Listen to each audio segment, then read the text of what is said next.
The internet, email, and social media sites such as Facebook are fun and keep us in touch with family and friends.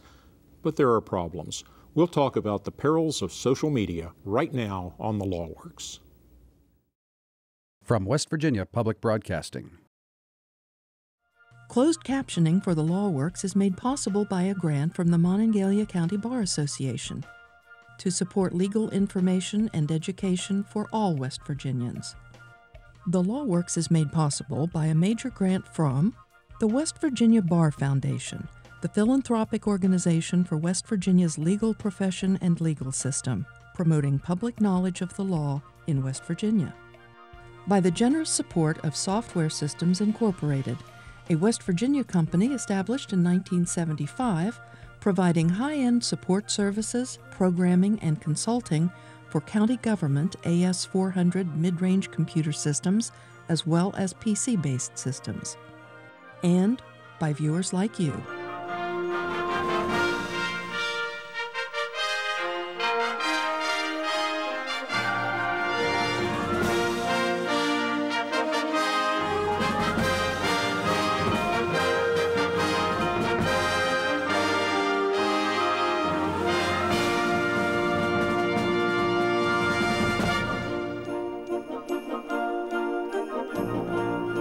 Have you had any security problems with your use of the internet? No? Then you're next. My guests are Jeff Liebarger and Jeremiah Johnson, both from the National White Collar Crime Center. Jeremiah, Jeff, thank you for coming to be with us. Good to be here. What is the National White Collar Crime Center? It's a mouthful, I know that. The National White Collar Crime Center is an organization that is set up to support law enforcement around the country on the prevention, investigation, and prosecution of economic and high technology crime. We do that through training, research, and investigative support for the most part. JJ and I are both in the training aspect, so our jobs consist of going around the country and teaching investigators how to investigate or deal with computer crime, computer forensics, and economic crime issues. So, Jeremiah, you kind of get some of the bits and bytes under your fingernails too, in addition to training. I sure do. Right. I train the officer from the ground up, so starting with turning on the computer, getting it up and running, to going in and being able to recover deleted files and be able to place someone behind the keyboard, logging into their email, and they've also done many other things. So I train the officers how to do that. Well, every time I go on the internet, and it doesn't matter what I'm using, whether it's email or something like Facebook or just browsing the internet, I'm paranoid. I've been using this stuff since computers were the size of buildings, literally, and I delight in the technology, but I'm scared to death to click on a link or an app or an application or go to a site that I've never been to before. Tell me I'm being paranoid. No, actually, from what we've seen, you should be. There's good reason for that. There's many people invested that have nothing other to do than to increase their well-being at our expense. So, you mean like stealing stuff from us? Right, trying to get your credit card information, trying to get your friends' credit card information. Does that really happen? I mean, people tell scare stories, horror stories, but is there really somebody out there taking my information for whatever purposes? Right. They may not target you, but they're targeting vulnerabilities, people's weaknesses. But at the end of the day, yes, your information is being stolen, put it on a server, and it's being collected by someone, and that they go and then sell your credit card information, your personal identity on the internet. Well, I remember years ago, I got my first email from a really nice Nigerian prince who wanted to share lots and lots of money with me. The only thing that bothered me about the email was it asked me to commit a crime. I'm a lawyer, I sort of recognize crimes when I see them, and all I had to do was claim that I was the only surviving relative of some guy I had never heard of who died in a horrible airplane crash, oil well explosion, sunken boat somewhere in Nigeria or someplace else. I didn't trust that one. Are they still doing that, Jeff? They absolutely are. That's one of the biggest, still one of the biggest complaints that we get through our internet crime center that we have set up out of Fairmont, West Virginia. The Nigerian frauds are still going very strong. They've put a new twist on things, especially with the social media aspect. It used to be you would get those types of scams through email or actually through phone calls or regular mail.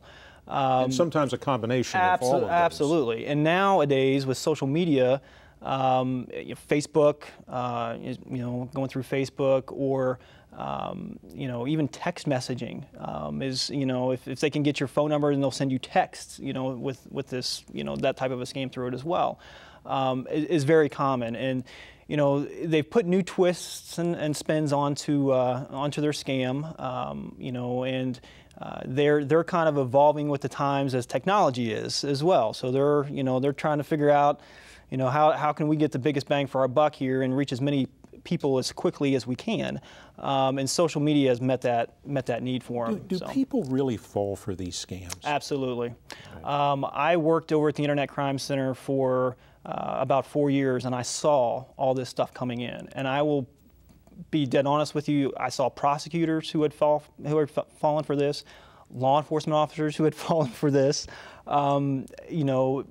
very successful people who have just, the greed got the best of them and said, oh, this is great, and I'm going to go ahead and do this. And, once you send that money, it's kind of like, sorry, but you're probably not getting it back. We should mention that that's one of the warning signs of these scams is a request for money. Absolutely. Some years ago, I had a very good friend and client who called me, and he said, my wife and I have won the Canadian lottery. And I said, well, that's great. How much did you win? And he named some huge figure. And I said, well, you're going to have a party then, I guess, and come over and share some of your new wealth with us. When's that going to be? And he said, well, we wanted to talk to you about that because they're asking us to send them $500. What's the $500 for? Absolutely. And he said, well, that's the processing fee to get our winnings to us. There is no processing fee if you win a lottery. They give you money, you don't give them money other than buying the tickets. So I asked him, what brought you to enter the Canadian lottery? And he said, well, that's one of the things about it. We don't remember entering the Canadian lottery. That's the first question I usually ask a lot of the victims as well that we would see come in. And did you even play? Did you even play the lottery? You got to play to win, but you got to play. That's right, and you've got to play. And it's very interesting. Sometimes I'll say, well, I don't remember really actually playing. And I thought, well, it's probably not legitimate if you don't remember playing. So, that was one of the things that we see a lot of twists and spins have went through. The biggest thing right now that we're seeing a lot of come through in regards to the Nigerian aspect is a lot of counterfeit cashier's checks. That's one of the biggest things that we're seeing come through. And kind of how the scam works, and I refer to it almost as a reverse Nigerian scam. And it's really to where I'm selling something on eBay or online someplace, and say I'm selling a boat for $2,500. Well, they'll go ahead and purchase that, or make the buy, and I'm happy because I've sold my boat. But then I'll receive a cashier's check for $4,000, not $2,500. And so I'll take it down to the bank, and depending on the bank, hopefully they kind of look at the check very closely. But sometimes that's not all the case, or always the case. Sometimes they can't tell. Absolutely. They're very good. Some of them are very, very good. And they'll, okay, $4,000, here's your $4,000, sir. I get a phone call or an email maybe a couple hours later saying, oh, I'm sorry, my accountant made this huge mistake and sent you $4,000 rather than $2,500. Can you wire the balance, to me? The extra $1,500 that was sent, can you just wire that to me? Oh yeah, no problem at all. And that goes out, and then the bank calls you 3 or 4 days later saying, or a couple days later or whatever it takes, and says, or sometimes a couple of weeks later, and says, hey, the check is counterfeit, and now you're responsible for that $4,000. And so we've been seeing quite a bit of that. That's still a very popular scam. I was talking to some of the folks at our Internet Crime Center today, and another thing that has really popped up that they're seeing a lot of, especially with the economy not doing very well, a lot of people are looking for jobs, and they are taking these jobs, but they're getting paid with counterfeit cashier's checks as well. And so that's another big issue that we're seeing come through our center. A lot of complaints about that as well. So that's kind of on the radar as something that we're really kind of looking at and being concerned about. Well, we mentioned Nigerian scams and schemes. Just because the person says, it's okay, I'm in Yugoslavia or I'm in London, doesn't make it okay. It doesn't have to have the word Nigeria. That's just the term we use because that's where most of these schemes originated in the early days of the internet. But they are literally now from everywhere. Absolutely. We're talking about the perils of social media. My guests are Jeff Liebarger and Jeremiah Johnson, both from the National White Collar Crime Center. I'm Dan Ringer, and this is The Law Works. Well, my favorite fad right now is Facebook, and it is a fad. It's not going to be like, well, maybe it will be like the Pony Express. It only lasted a couple of years. Right. Facebook will wane in popularity, but right now it's the hot thing. I'm safe there, aren't I? Right. Well, right now, you're exactly right. There's 900 million users as of right now. And from some stats that I was able to look at least half of that percentage, or 900 million users, check their account on a pretty regular basis. And so there's a lot of folks out there that are using Facebook, and you have the right to be concerned about some of the information and things that are put on Facebook. And you know, a lot of individuals need to understand that Facebook, while it's a great tool to stay connected with your friends and family, there are a lot of issues that you need to think about before you start posting information out there and explaining that, you know, I'm leaving my house for today, or I'm going on vacation, because there's a lot of issues that can come about just because with you posting that information. Like what? You know, there's been a lot of, just recently, there's been out of New Hampshire, actually. There was a string of robberies, excuse me, there was a string of burglaries that went through. I want to say there was around 50 homes that were burglarized, and the burglars were simply using Facebook to figure out when their victims left the house. They were friends with a lot of the victims that they, you know... friends in a Facebook sense? Or friends in a Facebook sense. So they would know when they went to work, or they would know when they were on vacation, and, well, this is great. I'm going to go ahead, and I know where they're at, so their house is open. I'm going to go take what I want, and that's it. You know, those... You know, burglars and folks like that are always prowling the Facebook. They're out there. They're watching. You know, so you have to be very careful about what you post out there, and not get too detailed, is usually what I tell people. I'm not worried, because I know my real friends, not my Facebook friends. I know my real friends, and they would never steal from me. I do have some Facebook friends, but I'm always very guarded about who I allow access to my information. There was one incident, though, the other day. I posted a comment on one of my friend's sites, and then someone else posted a comment to my comment, and then asked me to be friends with him because we both knew the same guy and we could communicate directly. And I probably ought to worry about that, shouldn't I? Right. Your information, you post something, your friends share that information, so whatever you posted, as innocuous as it could be, hey, the weather's great today, if it's shared by that friend and that friend shares it, you no longer have control over that piece of information, and it all ties back to you. So yes, just by simply doing that, and your friends, you have to not only worry about yourself, but your friends, and not just things that you post. On Facebook and other social media sites, there are other plugins or other applications that work with that in the terms of agreements say that we now have access to all your contact information and all your friends.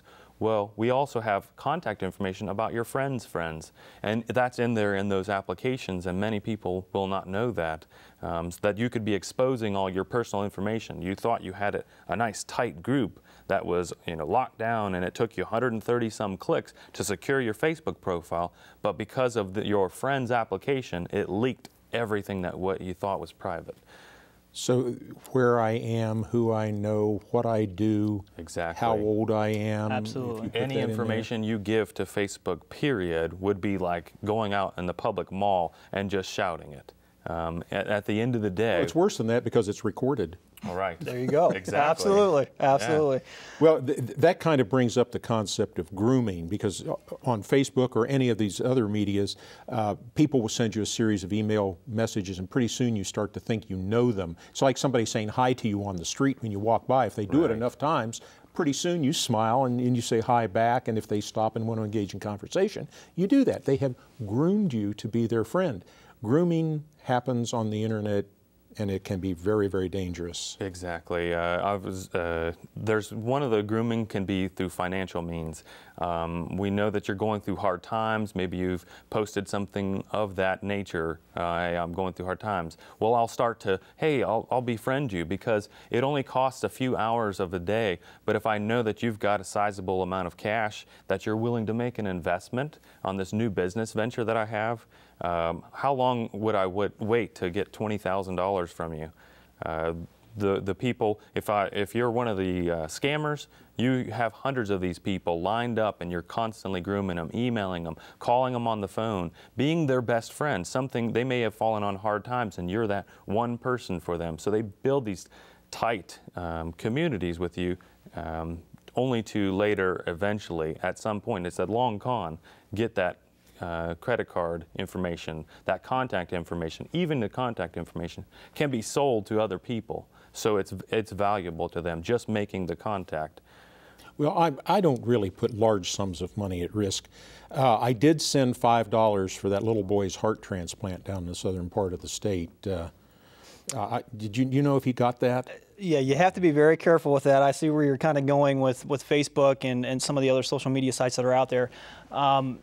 You know, every once in a while, if you are you're on Facebook, you get these messages that can be very sobering, very sad. I'm not saying that they're all fraudulent by any means, but you have to be very careful. You want to do some research before you start donating money or giving credit card information out. Let me make this suggestion to you. They probably are fraudulent. I just couldn't go out and say that entirely. He can't say that. That's right. I can say that. These are probably fraudulent. You know, and so if you know, you get that sob story of, boy, it'd be really great, like this picture and send it on, and by the way, why don't you donate to this as well, because it's a great cause.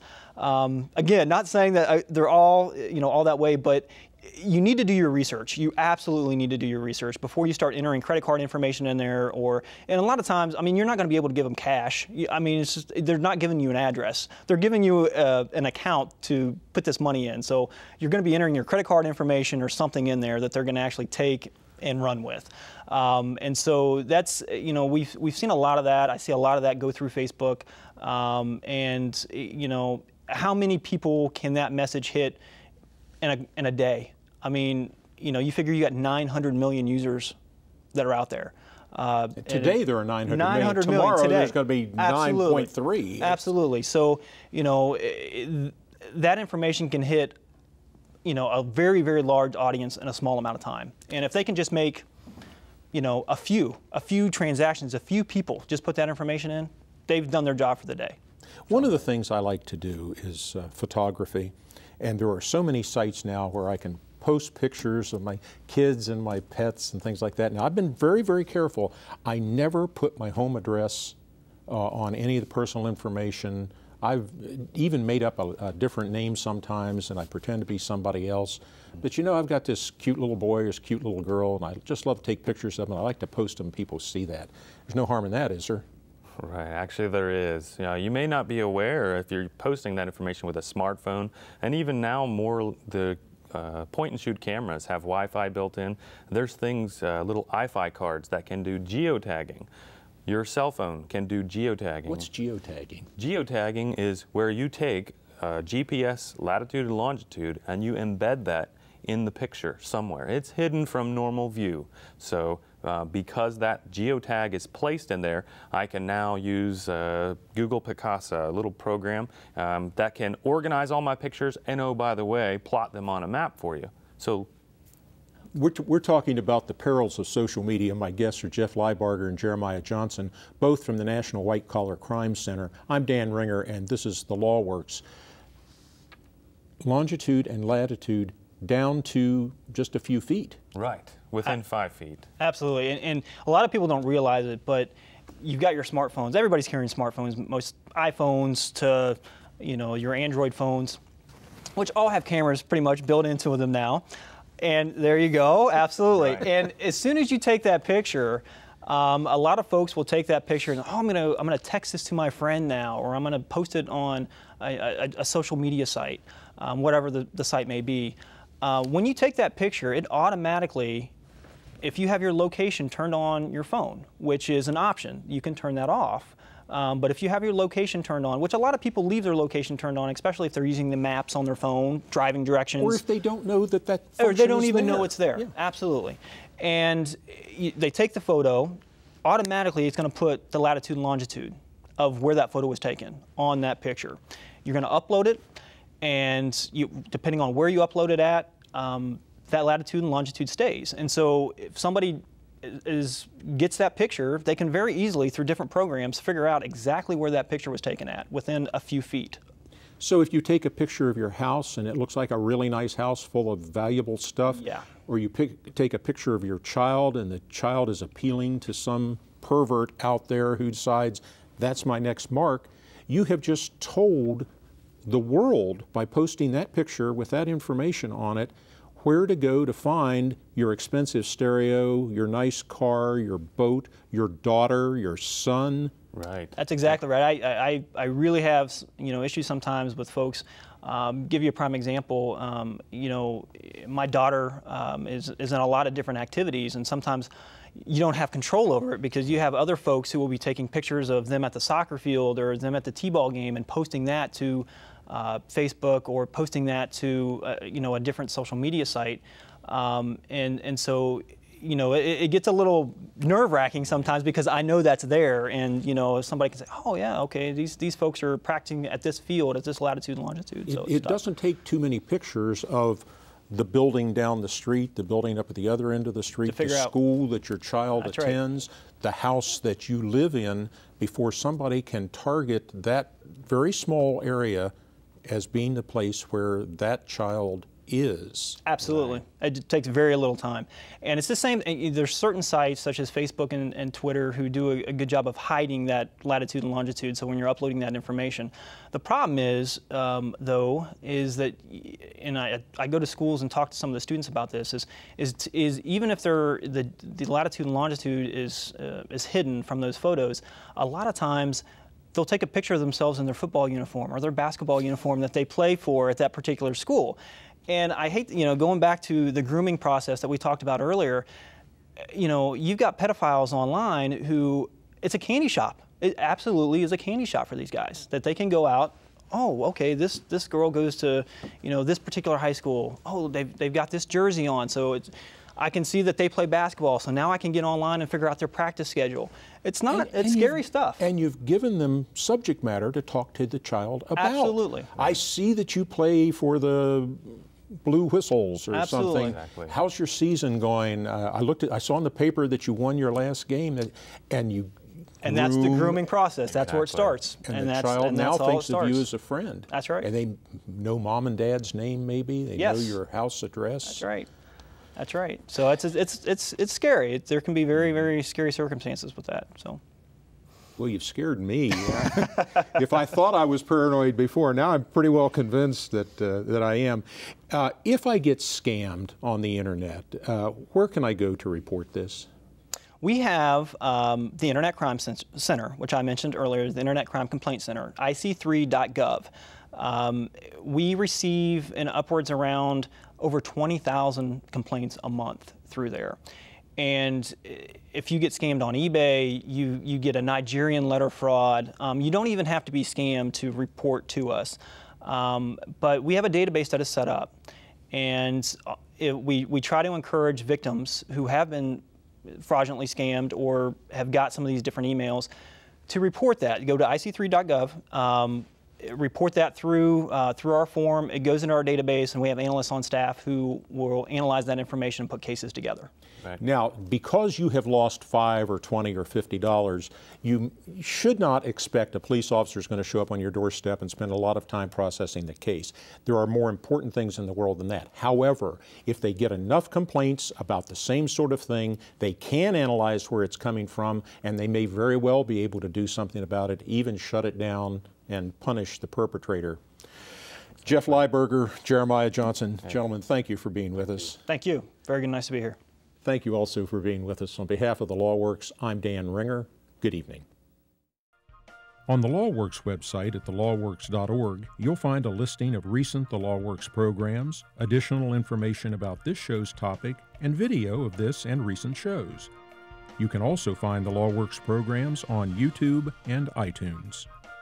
If you would like to suggest a topic for a future The LawWorks show, or if you're a school teacher and would like to receive a DVD of this show for classroom use, send us email at thelawworks@comcast.net or visit us on Facebook. The LawWorks is produced in cooperation with the West Virginia Bar Foundation, the Mountain State Bar, the Monongalia County Bar Association, and the West Virginia University College of Law.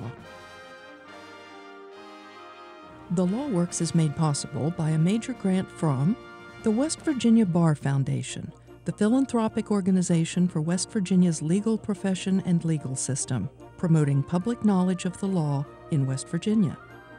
By the generous support of Software Systems Incorporated, a West Virginia company established in 1975, providing high-end support services, programming, and consulting for county government AS400 mid-range computer systems, as well as PC-based systems. And by viewers like you. From West Virginia Public Broadcasting.